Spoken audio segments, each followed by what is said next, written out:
Buenos días, estamos estudiando la carta a los Filipenses. Vamos a continuar hoy por el capítulo 1, versículo 27. Vamos a leer desde allí hasta el versículo 11 del capítulo 2. Adelante, Hilda. Capítulo 2. Del capítulo 1 empezamos con el versículo 27 del capítulo 1. Amén. Y seguimos avanzando hasta el versículo 11 del capítulo 2. Bueno. Amén. Solamente que os comportéis como es digno del Evangelio de Cristo, para que, o sea que vaya a veros o que esté ausente, oiga de vosotros que estáis firmes en un mismo espíritu, combatiendo unánimes por la fe del Evangelio, y en nada intimidados por los que se oponen, para que ellos ciertamente es indicio de perdición, mas para vosotros de salvación, y esto de Dios, porque a vosotros nos es concedido a causa de Cristo, no solo que creáis en Él, sino también que padezcáis por Él, teniendo el mismo conflicto que habéis visto en mí, y ahora oís que hay en mí. Seguimos, sí. Por tanto, si hay alguna consolación en Cristo, si algún consuelo de amor, si alguna comunión del Espíritu, si algún afecto entrañable, si alguna misericordia, completad mi gozo sintiendo lo mismo, teniendo el mismo amor, unánime, sintiendo una misma cosa. Nada hagáis por contienda o por vanagloria, antes bien con humildad, estimando cada uno a los demás como superiores a él mismo, no mirando cada uno por lo suyo propio, sino cada cual también por lo de los otros. Haya pues en vosotros este sentir que hubo también en Cristo Jesús, el cual, siendo en forma de Dios, no estimó el ser igual a Dios como cosa a que aferrarse, sino que se despojó a sí mismo, tomando forma de siervo, hecho semejante a los hombres, y estando en la condición de hombre, se humilló a sí mismo, haciéndose obediente hasta la muerte, y muerte de cruz, por lo cual Dios también le exaltó hasta lo sumo, y le dio un nombre que es sobre todo nombre, para que en el nombre de Jesús se doble toda rodilla, de los que están en los cielos y en la tierra y debajo de la tierra, y toda lengua confiese que Jesucristo es el Señor, para gloria de Dios Padre. Bien, paramos ahí. Muy bien. Bueno, habíamos estado comentando en el estudio de este primer capítulo de Filipenses, pues habíamos estado desde el principio pues hablando de la salutación, ¿no? Luego de la oración que el apóstol Pablo hacía a menudo por los cristianos en Filipos, estuvimos prestando atención a cuáles eran aquellos puntos importantes para él cuando oraba por ellos.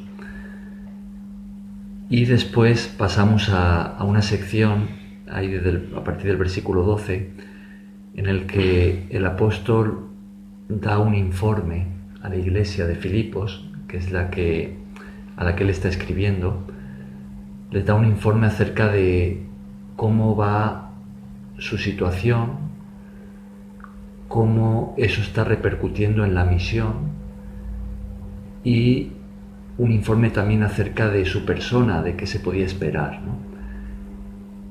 Y estuvimos viendo que el apóstol Pablo pues se alegra porque, a pesar de la adversidad que está atravesando, pues está en la cárcel. La obra, la misión está avanzando. El que él estuviera preso no estaba frenando el avance de la predicación del Evangelio. Al contrario, estaba ayudando a que progresara aún más. Entonces, pues eso era un gran motivo de alegría para él. Y también veíamos que él se encontraba pues en cierta incertidumbre en cuanto a qué sucedería, porque estaba a esperas de un juicio y podía ser puesto en libertad, quizá castigado previamente o podía ser ejecutado. Pero vimos cómo a él realmente parece no importarle tanto el que pudiera perder la vida, porque él había llegado a este punto, ¿no? Que su vida para él era Cristo en venida. Y sabía, él tenía plena convicción de que si moría iba a estar en su presencia, ¿no? De hecho, él llega a decir que para él partir de este mundo, lo que llamamos la muerte, sería la mejor opción, sería muchísimo mejor, porque él sabía dónde iba, ¿no? Sabía que la vida no acaba aquí con la muerte, sino que después entraría al reino eterno de Dios para estar siempre en su presencia, ¿no? Pero también él entendía que quedarse era necesario porque su obra aún no había acabado, ¿no? Bien, todo eso lo estuvimos comentando. Resaltábamos el versículo 21, que consideramos de los más importantes de toda la Escritura. Vemos que es el corazón del apóstol Pablo y debería ser el de cada cristiano, ¿no? De cada uno de los que nos llamamos discípulos de Jesús. El versículo 21, ¿quieres leerlo, Gerardo? Sí, claro. Porque para mí el vivir es Cristo y el morir es ganancia. Ajá. En otras palabras, él está diciendo, mi vida es Cristo. Ante eso, pues, todo lo demás pierde importancia. Y en el fondo, pues, de eso se trata la vida cristiana. En eso consiste ser discípulos de Jesús, ¿no? Es conocerlo a Él, responder a su amor, ¿no? Entendiendo que Él nos ha salvado y entregarle todo, nuestro corazón, nuestra vida, nuestra mente, todo nuestro ser, ¿no? Para mí el vivir es Cristo, ¿no? Bien, pero todo eso todo esto es a modo de repaso, ya lo estuvimos estudiando.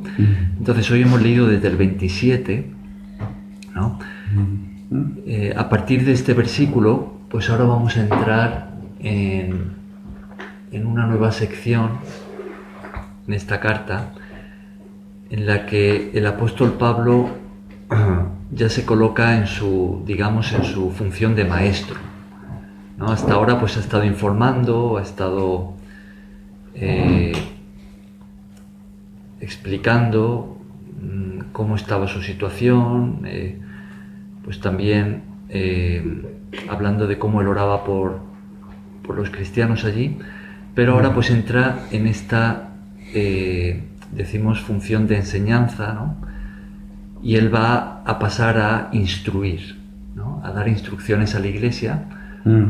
El apóstol Pablo pues aprovecha todas sus cartas para transmitir la enseñanza de Cristo, porque esa era gran parte de su función principal, ¿no? De su ministerio como apóstol. Él predicaba el Evangelio y enseñaba la palabra de Dios, la doctrina de Cristo, a las iglesias que iba fundando, a los nuevos cristianos, a los que se habían comprometido con Jesús como discípulos, ¿no? Entonces, a partir del versículo 27, pues entramos en esta enseñanza que la iglesia va a recibir del apóstol Pablo y llega a nosotros. También podemos aplicar a nosotros como cristianos, ¿no? Entonces vamos a ver que hay algunos puntos que él va a destacar, que él considera como más importantes, en cuanto el asunto sería cómo debemos vivir como cristianos, ¿no? Ahora que somos discípulos de Jesús, pues, ¿qué es lo que Dios espera de nosotros? ¿Cómo debería ser nuestra vida? ¿Cómo relacionarnos unos con otros? ¿Cómo vivir como miembros de una iglesia, ¿no? Entonces este es el asunto, este es el tema que hay detrás de estas instrucciones que da el apóstol Pablo. Entonces, bien, ¿qué puntos podríamos resaltar de aquí, ¿no? Fijaos cómo él empieza en el versículo 27, dice que os comportéis como es digno del Evangelio de Cristo. Todo lo que va a decir a continuación gira en torno a esto, ¿no? ¿Cuál es el comportamiento, nuestra forma de vivir, nuestra forma de desenvolvernos en este mundo, ¿no? ¿De qué manera deberíamos de actuar como cristianos, ¿no? Porque hay una diferencia. No es lo mismo la forma de vivir del mundo, de la sociedad, que no conoce a Dios, que no están siguiendo a Cristo, que de aquellos que sí que hemos adquirido ese compromiso con Jesús, ¿no? Entonces hay una grandísima diferencia. ¿Qué pensáis? ¿Diríais que los cristianos caminan contracorriente en cuanto a su estilo de vida, en cuanto a su moral, en cuanto a su forma de relacionarse con otros, a sus valores, a su fe? ¿Diríais que como cristianos caminamos contracorriente en este mundo? Sí, ¿no? Claro que sí. ¿Ir contracorriente es algo fácil o difícil? Difícil. Es difícil. Difícil. Yo pienso que ahora andaremos más contracorriente que antes. Cada vez más. Camino. Es decir, que aquí ya se nota que van un poco contracorriente, pero que nosotros ahora podemos decir que mucho más. Cuanto más se corrompe el mundo, más un esfuerzo mayor hay que hacer para ir a contracorriente, ¿no? Sí. Cuanto más densa es la oscuridad, más tiene que brillar la luz, ¿no? Bien, entonces todo lo que vamos a ver a continuación es un estilo de vida que va en sentido opuesto al mundo.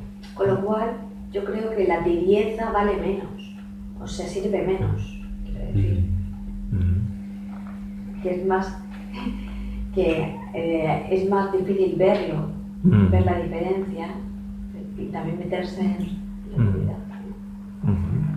Porque el mal se normaliza.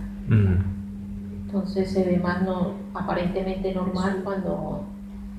Y si uno no se da cuenta de eso, pues es arrastrado. Que sea normal es un peligro muy grande para... Entonces el apóstol Pablo comienza este pasaje de esa manera, ¿no? Dice que os comportéis como es digno del Evangelio de Cristo. En cierto sentido está pidiéndole a los cristianos, ahí de Filipos y a nosotros también, que vivamos o que adquiramos conciencia de quiénes somos ahora, ¿no? De que ahora somos cristianos, es decir, somos discípulos de Jesucristo.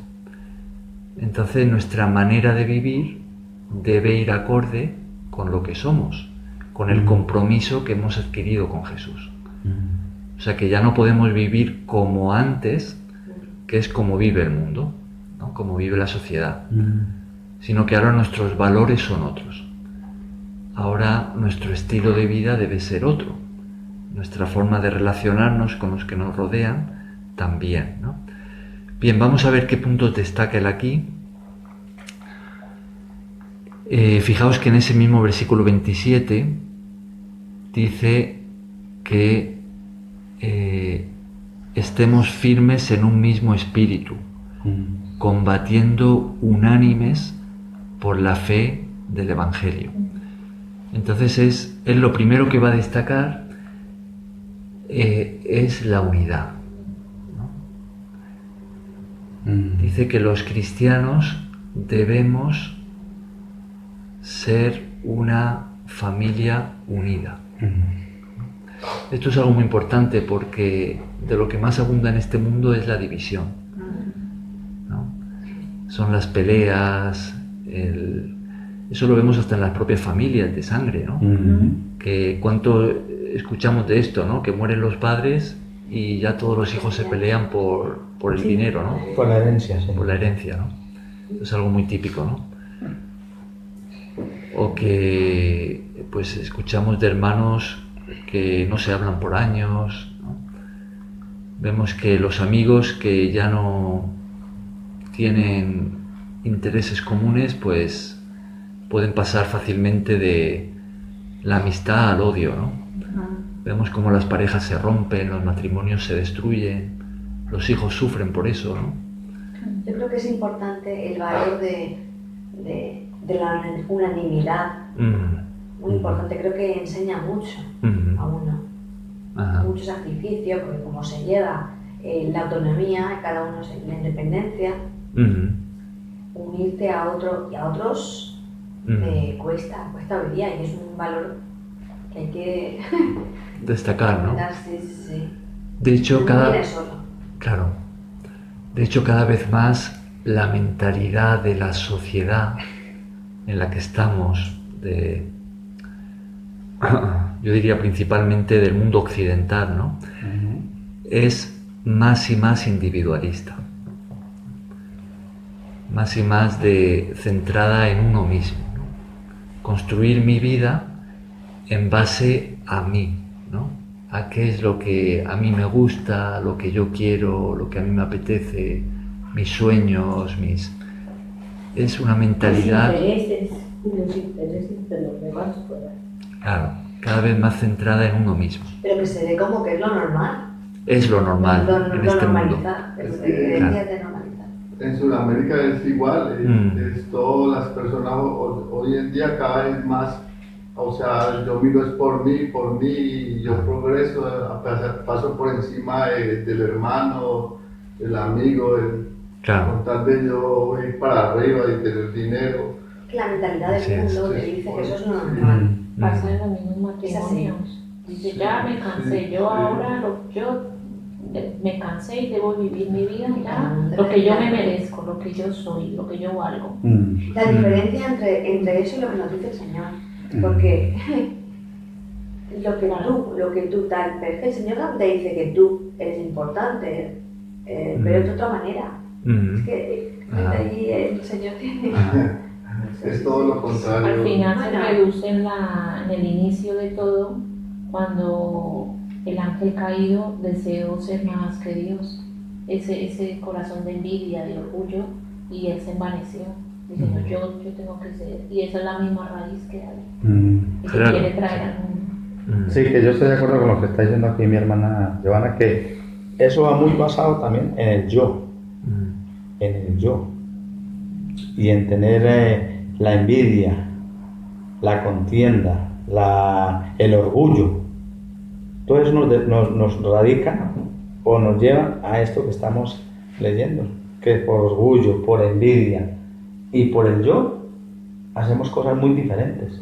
Porque como decimos tradicionalmente, primero yo, segundo yo y tercero yo. Y ahí es donde estamos fallando. Claro. Podríamos hablar de yoísmo, ¿no? Que todo gira en torno al yo, ¿no? En torno a mí. En el fondo estamos hablando de egoísmo, ¿no? Exacto. Como todo, yo soy el centro del universo, ¿no? Y normalmente cuando uno se asocia con otros, trabajo, amistades, hasta el propio matrimonio, ¿no? Muchas veces se hace con un interés egoísta, personal, y cuando ya no me interesa, pues rompo esa relación. Este es el mundo en el que vivimos. Pero ante esta realidad, lo que el apóstol Pablo nos enseña de parte de nuestro Señor Jesucristo es lo que acabamos de leer, ¿no? Estamos en el versículo 27 y nos habla de estar firmes en un mismo espíritu. Y fijaos cómo dice, combatiendo unánimes, ¿no? La palabra es unánimes. La unanimidad nos indica, nos habla de estar todos de acuerdo, ¿no? Entonces, en el mundo en el que vivimos parece una utopía, un imposible, pero si todos participamos de un mismo espíritu, el Espíritu de Cristo, el Espíritu Santo, pues podemos vivir en esa unidad, ¿no? Eso puede ser una realidad para nosotros. Y así debería ser. Es lo que así comienza a instruirnos el apóstol Pablo de parte de Dios, ¿no? De parte del propio Jesús. Pero fijaos que no habla solo de unidad, sino habla también de acción. Dice combatiendo unánimes por la fe del Evangelio. Claro que el apóstol Pablo siempre tenía esto en mente, es que aquí en este mundo estamos con una misión. Jesús nos encargó la gran tarea de predicar el Evangelio por todo el mundo, a todas las personas. ¿Por qué pensáis que Jesús nos ha encargado esta obra? ¿Por qué nos ha dado esta misión? Para que podamos ser salvos y no nos contaminemos con el mundo que va a la perdición. Para que más personas le conozcan y se pongan de acuerdo con su voluntad. Claro. Es que Dios ama a todas las personas y quiere salvar a todas. Y nosotros somos la manera en la que Él puede dar a conocer su amor. Claro. Y enamorar. No es cuestión de predicar simplemente. Cómo dar a conocer su amor, sino con la vida. O sea, con nuestro testimonio, ¿no? Nuestro testimonio de vida. Entonces, Dios No dejarse arrastrar por lo que ellos quieren. A veces nos toca estar solos para no hacer lo que el mundo quiere. Ahí también Dios es sabio porque nos dejó esa misión, pero por lo mismo nosotros nos edificamos a través de esa labor en el mismo evangelio. Si no, pues venga, ya conociste y ya pues es muy ligero otra vez, como por eso dice ni a diestra ni a siniestra, es porque lo necesitamos. Entonces, como dice Cari, esa vida, ¿no? Una vida constante llevando el evangelio. O sea que predicar el Evangelio no solamente va a darle una oportunidad de salvación a otros, sino que también nos aprovecha a nosotros mismos que estamos predicando, ¿no? Nos edifica espiritualmente hablando, ¿no? Entonces, vemos que el apóstol Pablo nos habla de unidad y nos habla de estar activos sirviendo a Dios. En unidad sirviendo a Dios, en unidad predicando el Evangelio. Esto es lo que Él nos enseña aquí. Esto tenemos la gran oportunidad de hacerlo en la ONG donde estamos, ¿no? Podemos convivir como cristianos, relacionarnos juntos, o sea, relacionarnos unos con otros, aprender a trabajar en unidad y también servir a Dios. También predicar el Evangelio, atender a los necesitados. Entonces es una grandísima oportunidad que tenemos donde estamos, ¿no? Justo de aprender estas cosas, de practicar esto mismo. No siempre es fácil, a veces la convivencia es difícil, incluso como cristianos. ¿Por qué? Porque todos seguimos teniendo una naturaleza humana que es egoísta, ¿no? Entonces si nos descuidamos, pues eso va a aflorar, ¿no? Va a aparecer y puede desviarnos, ¿no? Entonces pues surgen las envidias, las rivalidades, el orgullo, el mirar más por uno mismo, el mal carácter, y eso pues puede traernos problemas entre nosotros. Pero cuando nos damos cuenta, pues podemos arrepentirnos de ese pecado y volver al mismo propósito, porque somos cristianos, ¿no? Estamos siguiendo a Cristo, ¿no?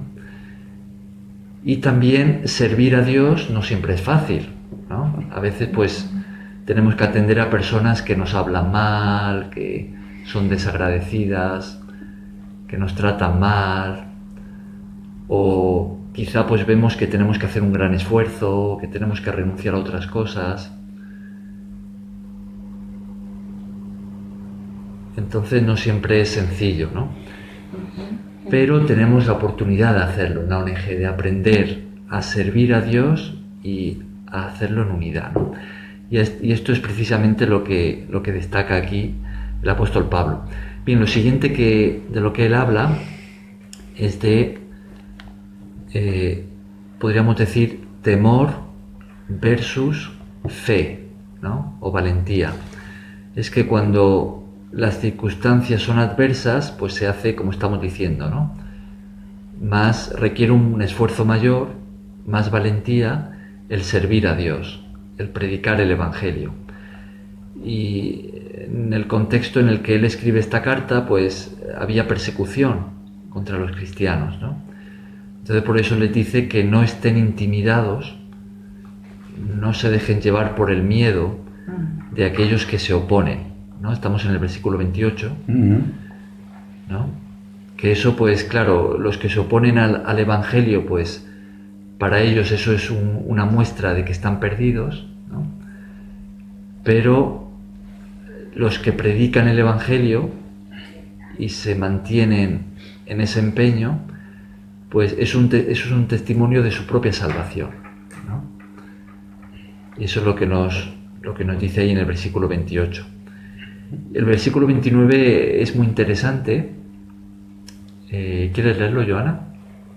Porque a vosotros os es concedido a causa de Cristo, no solo que creáis en Él, sino también que padezcáis por Él.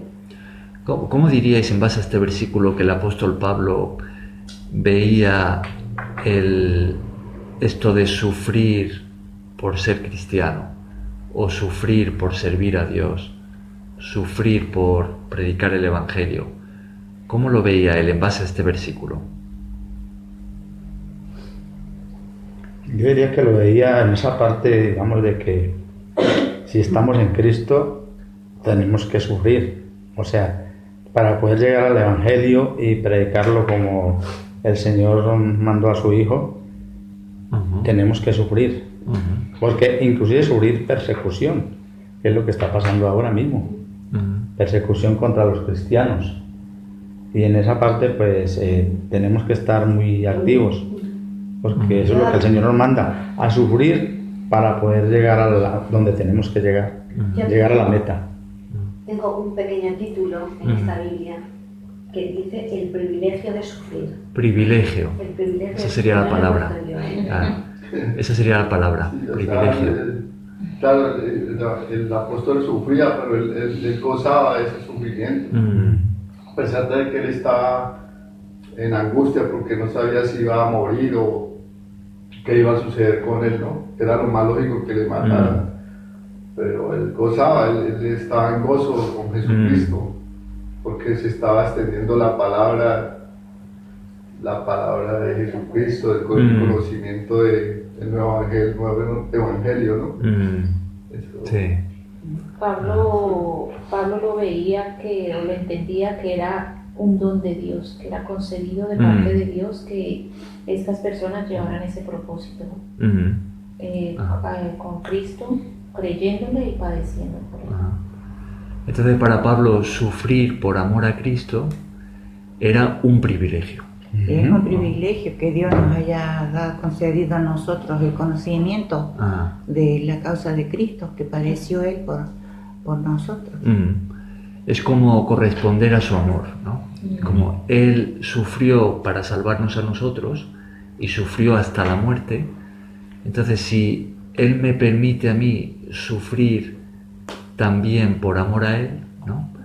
Pues es un honor, ¿no? Porque puedo de alguna manera corresponder a ese mismo amor, ¿no? Es amarle de la misma manera. Que nos miró con ese amor el Señor, que hay otra gente que todavía no ha entendido y no ha conocido. Claro. Nosotros tenemos ese privilegio. Y no amedrentarse porque si uno le habla a alguien de nuestro Señor Jesucristo y de lo que he visto, en fin, del Evangelio, pues si de pronto los contestan mal, en fin, no amedrentarse por eso, ni ponerse triste, ni decir antes no voy a hacer nada más, sino que seguir adelante como si nada tuviera hecho. Así es. En la carne es como, para la carne es muy duro, pero para el espíritu el padecer de esa manera es el privilegio, yo creo, más grande que se le puede conceder a un ser humano. Lograr llegar a ese padecimiento, porque es el dueño de la tierra y estás o sea, estás haciendo una labor que no tiene, o sea, no tiene precio, pero en la carne lógicamente es algo que uno teme o no llega a entender, ¿no? En nuestra carne humana, pero creo que es un galardón tan grande que Dios concede. Bien, pues así entramos en el capítulo 2, que también hemos leído al principio. En el versículo 1 vemos que él va a destacar algunos puntos básicos del discipulado de Jesús, de la vida cristiana, ¿no? Fijaos que él dice, ¿quieres leerlo de nuevo, Hilda? El versículo 1 del capítulo 2.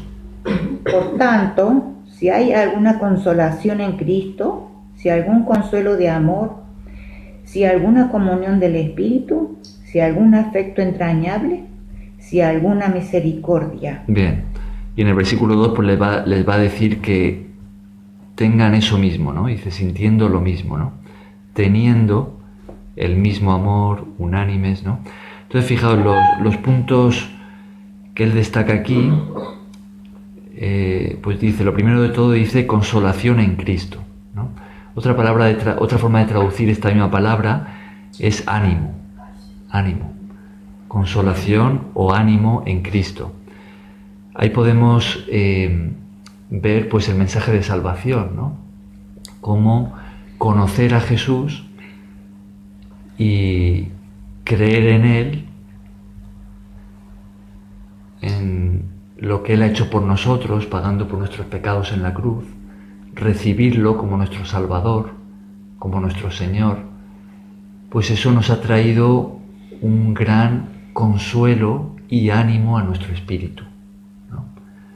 Porque nos ha llevado de una incertidumbre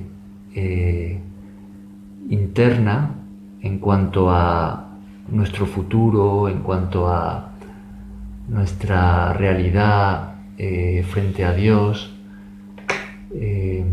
quizá pues el temor que teníamos a la muerte, ese sentimiento de separación de Dios, de culpabilidad, de esa carga, ¿no?, que supone el pecado para nosotros, nos ha llevado de ese estado a libertad, ¿no?, a paz con Dios, a seguridad de nuestra salvación, a bienestar en nuestro espíritu, ¿no?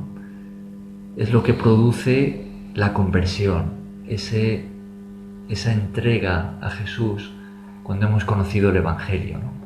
Es el nacer de nuevo del que habló Jesús. Entonces, bien, pues en esta expresión podemos quizá ver una referencia a eso, ¿no? Pero no solamente a nuestra conversión, sino también caminar con Cristo, pues es una fuente de consuelo para nosotros, ¿no? En medio de nuestras circunstancias más difíciles, de nuestros problemas, del sufrimiento, de la persecución, de la enfermedad, del dolor, del luto, ¿no?, podemos encontrar consolación y ánimo en Cristo. Él es la fuente de nuestra paz, ¿no? Amén. Dice, si hay alguna consolación en Cristo, si hay algún consuelo de amor, ¿no? Su amor nos transmite ese consuelo, ese ánimo, ¿no? Si alguna comunión del Espíritu, en Cristo participamos de su Espíritu, ¿no? Él nos envía el Espíritu Santo que viene a vivir dentro de nosotros y de alguna forma pues podemos sentir su presencia en nosotros, ¿no? Podemos tener comunión íntima con Dios en el Espíritu, ¿no?, y ser transformados por Él, ¿no? Su Espíritu cambia nuestro carácter, cambia nuestra forma de pensar, nos da dones también para servirle, ¿no? Luego habla de un afecto entrañable, ¿no? Ese afecto que sale de dentro de lo que Él ha puesto en nosotros, pues es la base del amor, ¿no? Y por último menciona la misericordia que hemos recibido de Dios, que es su perdón, y la ayuda que recibimos en nuestro sufrimiento, en nuestra necesidad, que es la misma que Él nos va a pedir que extendamos a otros, ¿no?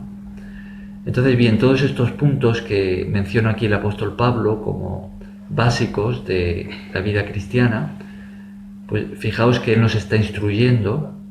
En el versículo 2 nos va a pedir, le pide a la iglesia en Filipos y a nosotros también, que vivamos precisamente en esas cosas, ¿no? Que así como las recibimos de Cristo, que también se las extendamos a otros, ¿no? Que ese sea nuestro estilo de vida. Si estamos hablando de ir contracorriente, de funcionar de forma distinta a cómo vive este mundo, pues que vivamos de esta manera, ¿no? Fijaos, él dice sintiendo lo mismo, teniendo el mismo amor. En el fondo todo gira en torno al amor de Dios, ¿no? Se trata de amor, ¿no? Del amor de Cristo. Teniendo el mismo amor, y fijaos que repite esta palabra, unánimes. Unidos. Sintiendo una misma cosa. Ajá. Si la iglesia en Filipos vivía de esta manera, pues ¿qué iba a producir esto en el apóstol Pablo? Gozo. Gozo. Dice completad mi Sentía gozo. gozoso. Aquí vemos de nuevo ese corazón paternal y pastoral del apóstol Pablo, que se va a sentir realmente contento cuando aquellos a los que él ha estado cuidando espiritualmente, ¿no? Y ha estado enseñando, pues ve que ya no es solamente teoría para ellos, sino que viven de esta manera, ¿no? Que están practicando las enseñanzas de Jesús. Esta es la alegría que se produce en el corazón de Dios, ¿no? Jesús siente este gozo, esta alegría cuando nosotros vivimos de esta manera, cuando nosotros practicamos lo que Él nos ha enseñado, ¿no? Cuando vivimos en su amor y extendemos su misericordia hacia otros, ¿no? Cuando estamos unidos. Cuando estamos unidos, somos más fuertes. Somos más fuertes y eso produce gozo en el corazón de Dios, ¿no? Hay una fuerza espiritual más grande. Muy bien. El versículo 3 sigue hablándonos de lo mismo, ¿no? Como dice Joana, el 3. Muy importante el 3. Nada hagáis por contienda o por vanagloria, antes bien con humildad, estimando cada uno a los demás como superiores a él mismo. ¿Y el 4? No mirando cada uno por lo suyo propio, sino cada cual también por lo de los otros. Fijaos, estos dos versículos son la base del estilo de vida cristiano.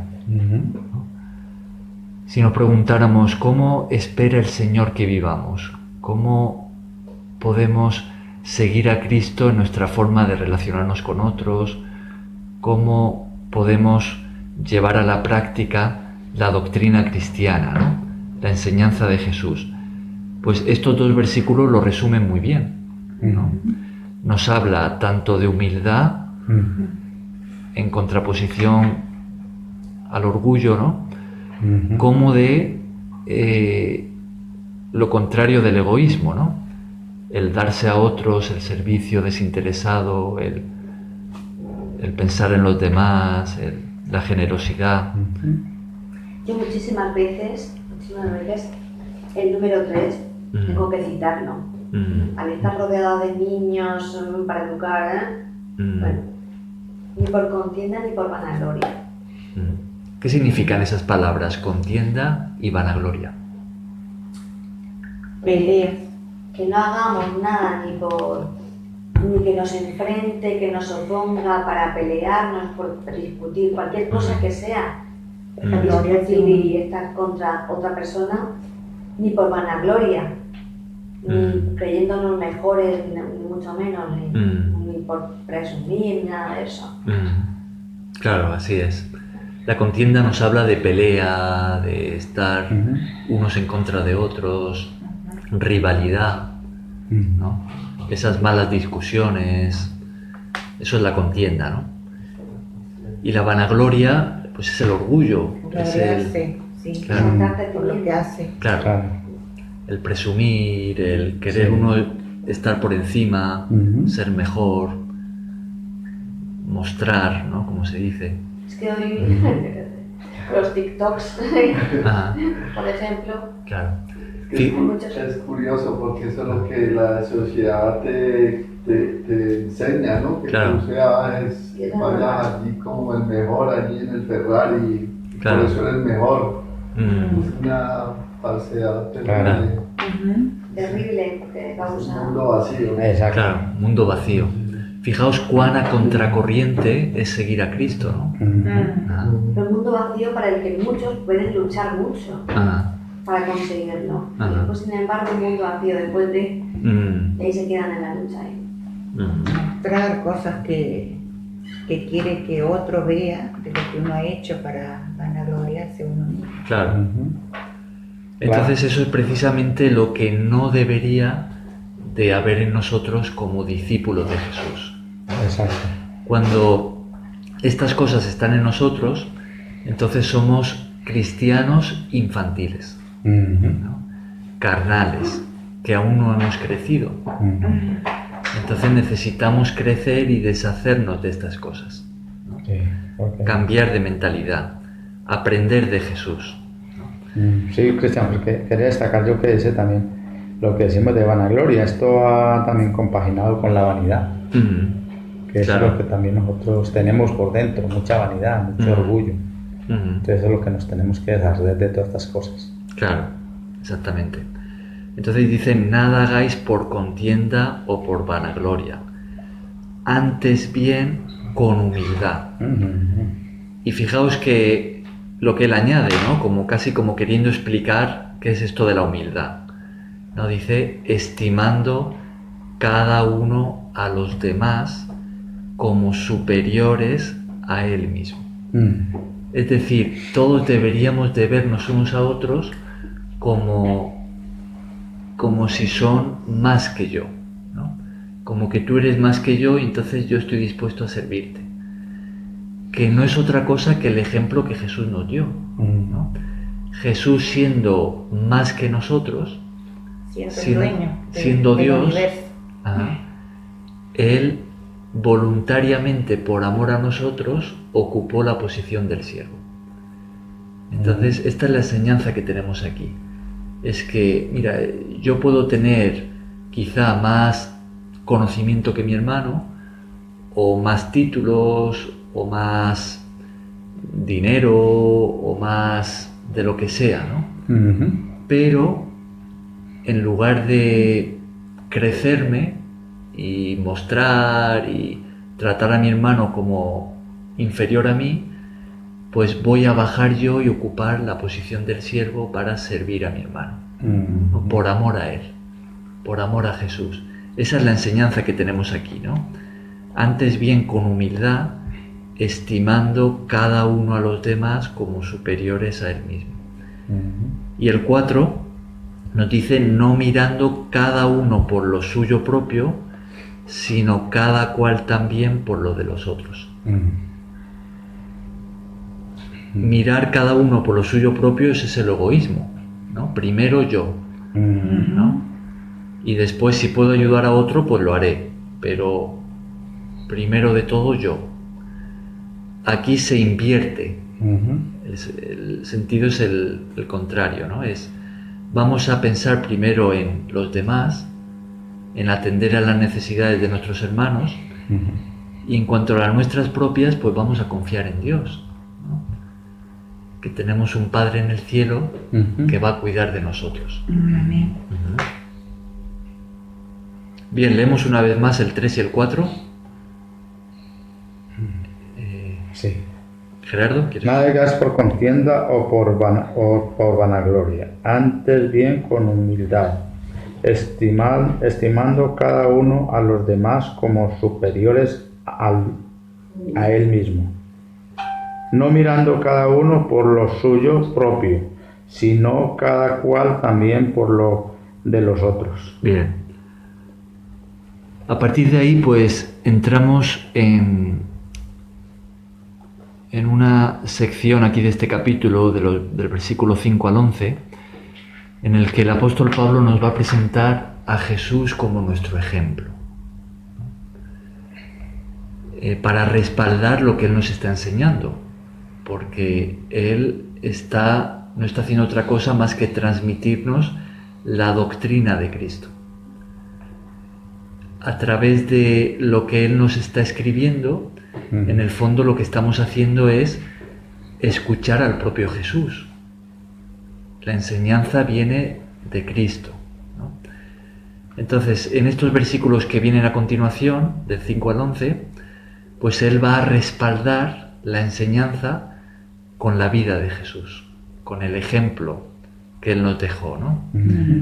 Estos versículos son muy importantes, de 5 al 11. De hecho, se cree que esto era algo así como un himno de la iglesia primitiva.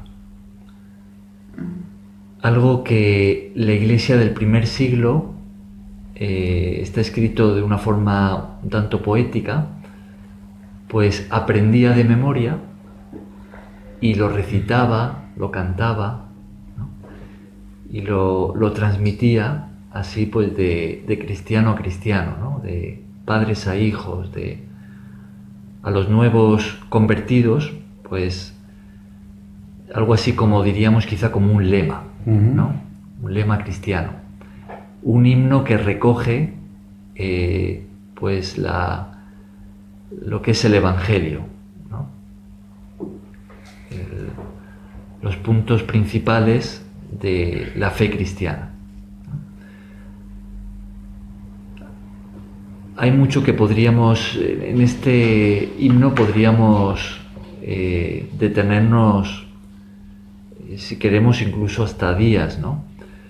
Pero bueno, vamos solamente a resaltar lo principal, ¿no?, que tenemos aquí. Lo primero de lo que nos habla el apóstol Pablo, en el versículo 5 y 6, es acerca de quién es Jesús, ¿no? ¿Quién es Jesús? Y después nos va a hablar de qué es lo que Él ha hecho, qué es lo que Él ha hecho al venir, ¿no? Y lo último, de qué es lo que o cuál va a ser este Jesús que nos vamos a encontrar en el futuro, ¿no? Entonces, bien, antes de eso, pues vemos que Él nos va en el versículo 5, ¿no? Él apela a que sigamos el ejemplo de Jesús, ¿no? Antes de presentarnos a Jesús, nos dice que haya en nosotros el mismo sentir que hubo también en Cristo Jesús. Es decir, que tengamos su actitud, ¿no? Que le imitemos. Ahora, en el versículo 6, ¿qué nos dice acerca de la identidad de Jesús? El cual, siendo en forma de Dios, no estimo el ser igual a Dios como cosas a que aferrarse. Ajá. ¿Está llamando el apóstol Pablo a Jesús Dios? Sí. Dice Él no que se aferró a Dios para salvarse de lo que le estaba pasando. Que podía Siendo haberse él Dios salvado mismo. él mismo y no lo hizo, porque Ajá. pensó que era mucho mejor para nosotros que no lo hiciera. Ajá. Fijaos, él, antes de hablar de lo que Jesús hizo cuando vino a este mundo, habla de su condición antes de venir, ¿no? Y dice, siendo en forma de Dios, no estimó o no le importó el ser igual a Dios como algo a lo que aferrarse, ¿no? Sino que vemos que Él va a despojarse de todo para hacerse un siervo, un hombre, ¿no? Pero fijaos qué está diciendo de Él. Dice que Él es en forma de Dios y habla de Jesús como de igual a Dios, ¿no? Entonces, ¿el apóstol Pablo llama a Jesús Dios? Sí. Sí, ¿no? dice, siendo en forma de Dios, no le importó el ser igual a Dios, ¿no? Vemos que Jesús es Dios mismo vistiéndose de hombre, ¿no? Comparte su misma naturaleza, ¿no? El apóstol Juan dice algo parecido cuando empieza su carta, o más bien el Evangelio. Dice que Jesús sale de dentro de Dios, ¿no? Y toma un cuerpo humano. Le llama la palabra de Dios.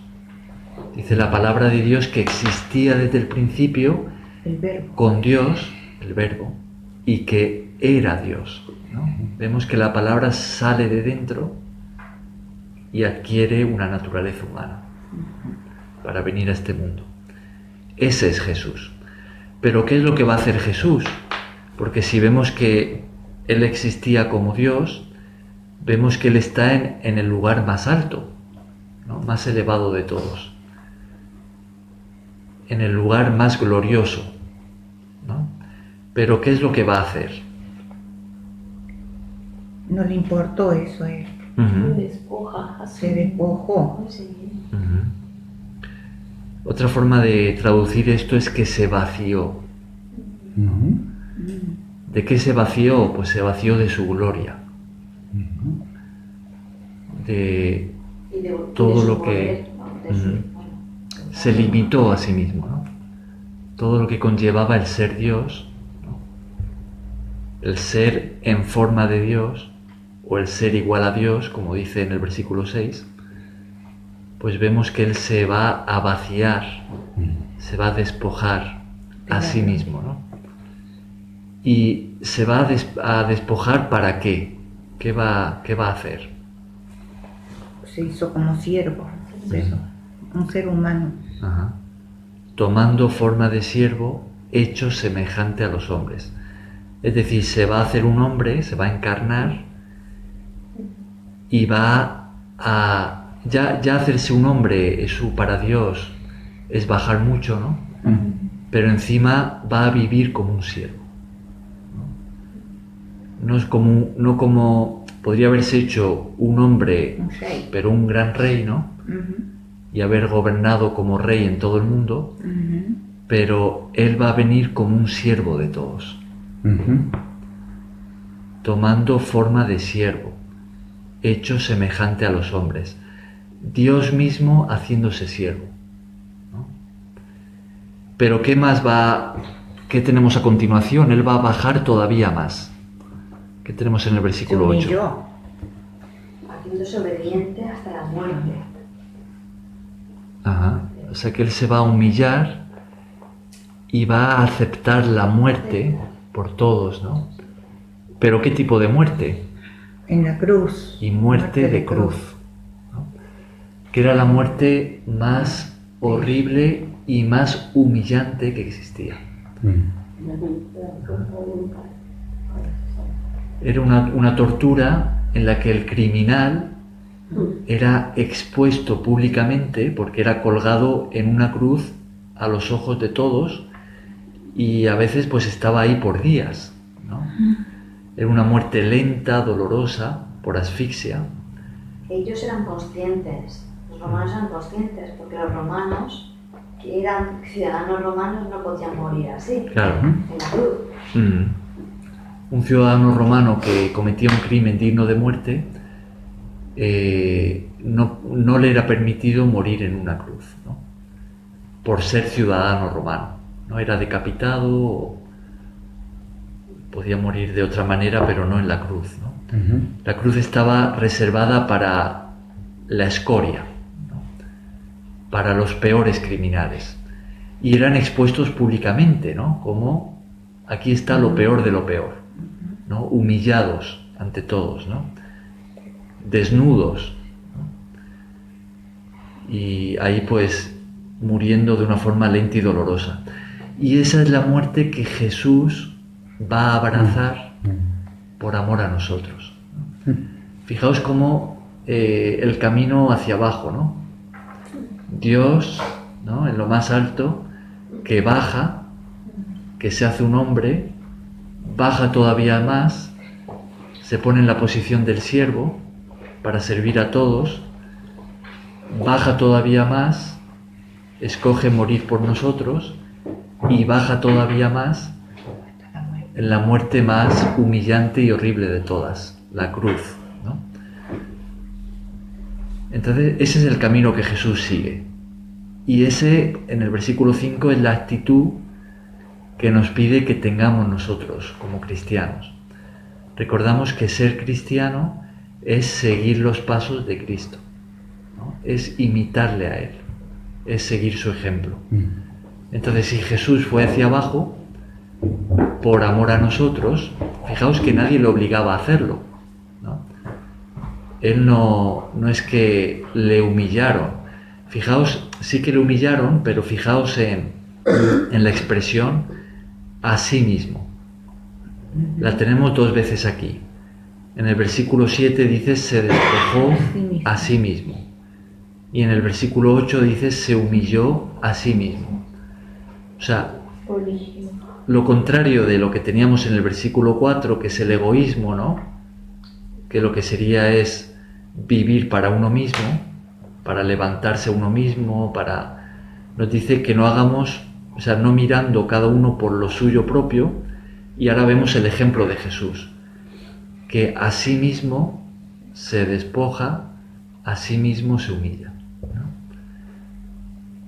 Entonces, ser cristiano, ser discípulo de Jesús, es seguir los pasos de Jesús. Entonces nos pide que tengamos esa misma actitud. Pero ahora los versículos siguientes nos muestra qué es lo que Dios hace con el hombre que se humilla a sí mismo.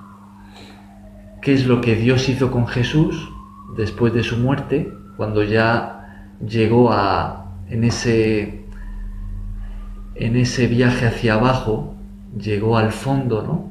¿Qué es lo que Dios va a hacer? Y qué es lo que Él hará con todos aquellos que sigan el mismo recorrido, ¿no? Los pasos de Jesús. Versículos 9 y 10. Hilda, ¿quieres leerlos? Por lo cual Dios le exaltó hasta lo sumo y le dio un nombre que es sobre todo nombre. Y el 10 y el 11 también. Para que en el nombre de Jesús se doble toda rodilla de los que están en los cielos y en la tierra y debajo de la tierra, y toda lengua confiese que Jesucristo es el Señor, para gloria de Dios Padre. Bien, ¿qué hizo entonces el Padre con Jesús cuando Él ya completó su misión y se había humillado al máximo y dado la vida por amor a nosotros? Le exaltó hasta lo sumo. El Padre cogió desde lo más bajo y levantó a Jesús otra vez a lo más alto, hasta lo sumo. Lo sumo significa eso, significa lo más elevado. Es decir, que no hay nada por encima de eso. No se puede subir más de donde Jesús se encuentra ahora. No se puede ir más arriba. Jesús ha sido exaltado hasta lo sumo. ¿Y qué nombre ha recibido Jesús? Nombre sobre todo nombre. Un nombre sobre todo nombre. Y un día toda rodilla, y fijaos lo que dice aquí, de los que están en los cielos, en la tierra y debajo de la tierra. Debajo de la tierra se refiere al infierno, ¿no? Es decir, que todo ser creado, ángeles, podemos pensar en los ángeles más importantes, más especiales. Fijaos que el Apocalipsis nos presenta a unos seres angelicales que se encuentran siempre en la presencia de Dios.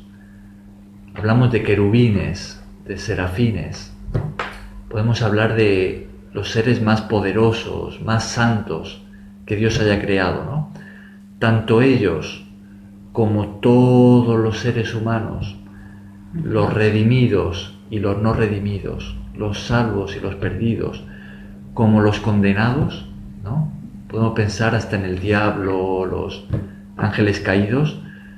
Todos un día tendrán que doblar su rodilla ¿ante quién? Ante el nombre de Jesús. Ante Jesús, ¿no? Para que en el nombre de Jesús se doble toda rodilla. no hay autoridad por encima de la de Jesús, ¿no? Que Por se supuesto, confiese que Jesucristo es el Señor. Ah, claro. No hay autoridad por encima de Él porque Él representa de una forma exacta y plena la autoridad del Padre, ¿no? Por supuesto se excluye al Padre, ¿no? Para la gloria de Dios. Para la gloria de Dios Padre, ¿no? Y toda lengua confiese que Jesucristo es el Señor, para gloria de Dios Padre. Esta es la confesión cristiana. Por esto morían los cristianos del primer siglo, porque ellos decían Jesucristo es Señor, es el Señor. Y los romanos decían el César es el Señor. Entonces, por esta confesión morían los cristianos del primer siglo. Pero esta es también la confesión cristiana de hoy. Entramos a la vida cristiana cuando confesamos de una forma, o sea, entendiendo bien lo que significa, ¿no? De una forma sincera, que Jesucristo ahora es nuestro Señor. No es solamente algo que decimos y ya está, sino que esta confesión implica un cambio radical de vida.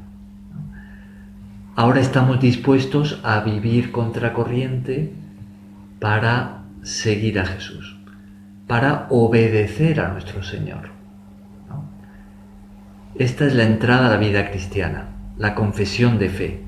Jesucristo es el Señor. Ahora Él es mi Rey y yo le voy a obedecer a Él. Yo le voy a seguir a Él. Esto es lo que nos hace cristianos. Creer en Él, en lo que ha hecho por nosotros en la cruz, y confesarle como nuestro Señor. Claro. Amén. Y toda lengua confiese que Jesucristo es el Señor. Hay un detalle más aquí que no se ve quizás a simple vista, pero que es muy importante, ¿no? Y fijaos que algunas Biblias tienen aquí una referencia al profeta Isaías. ¿Lo veis allí en vuestra Biblia? 45-23. Cuando nos vamos al profeta Isaías, a esa referencia, vemos que Dios está hablando. Jehová, ¿no? Yahvé, Él está hablando. Y vemos que en esos versículos de Isaías, Dios hace un juramento por sí mismo. ¿Y cuál es el juramento que Él hace? Él jura que ante Él, ¿no? Dios dice ante mí, ¿no? O sea, ante Dios. Isaías 45, versículo 23, y los versículos en torno a ese. Ahí vemos que Dios dice que ante Él se doblará toda rodilla y toda lengua le confesará a Él, ¿no? O sea, es algo que Dios, además en esos versículos dice que es algo irrevocable. Es decir, algo que no se puede cambiar. Una realidad establecida por Dios, y Él dice, un día ante mí se doblará toda rodilla y toda lengua me confesará a mí. ¿Lo veis ahí en Isaías 45? Por mí mismo hice juramento. 23. De mi boca salió palabra de justicia y no será revocada. Que a mí se doblará toda rodilla y jurará toda lengua. Fijaos lo que Dios dice allí, ¿no? Esto lo escribió el profeta Isaías unos 600, 700 años antes de que Jesús naciera, ¿no? Y es Dios el que está hablando a través de Isaías.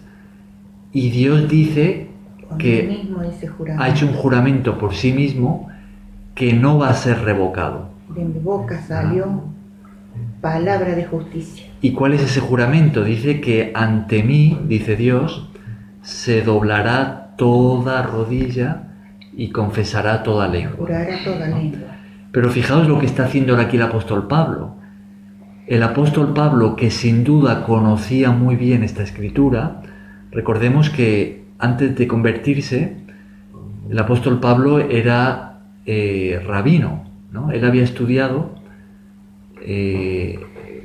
bajo la tutela de uno de los rabinos más importantes que había en esa época, que se llamaba Gamaliel, y él conocía muy bien la escritura del Antiguo Testamento. Él se sabía seguramente muchísimos pasajes de memoria, ¿no? Y esta escritura la conocía probablemente a la perfección. Y él, sabiendo lo que Dios había dicho, fijaos lo que está haciendo él aquí. Él le aplica esto mismo ¿a quién? A Jesús.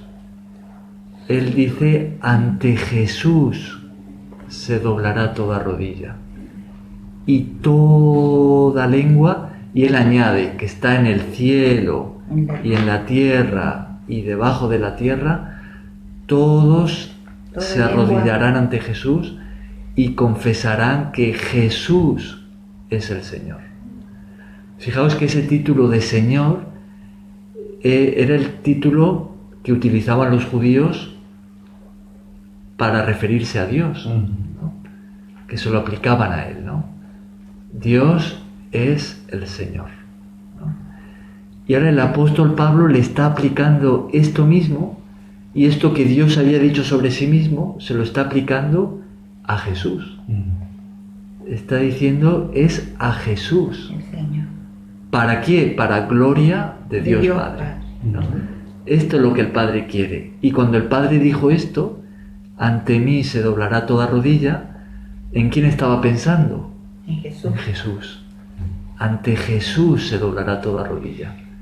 Y toda lengua confesará que Jesús es el Señor. Entonces tenemos una idea más clara de quién es Jesús, quién es aquel a quien estamos sirviendo, y también una idea más clara de cuánto ha bajado Él por amor a nosotros, ¿no? ¿Qué significa el que Él se haya hecho hombre, que se haya hecho un siervo y que haya abrazado la cruz por amor a nosotros, dando la vida, ¿no?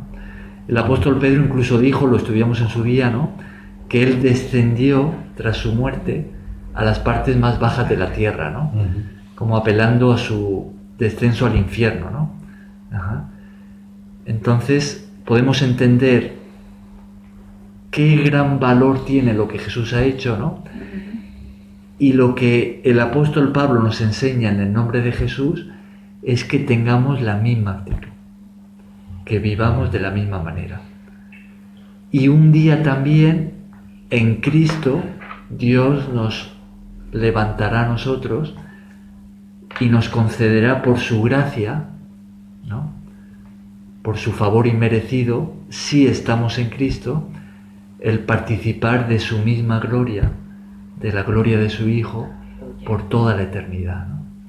Así como Dios Padre levantó a Jesús nuevamente, Dios también nos levantará a nosotros si seguimos las pisadas de Jesús.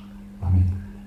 Para participar por su gracia, no porque lo merezcamos, sino por su gracia, de la misma gloria que Jesús tiene, ¿no?, la eternidad. Bien. Amén. Paramos aquí.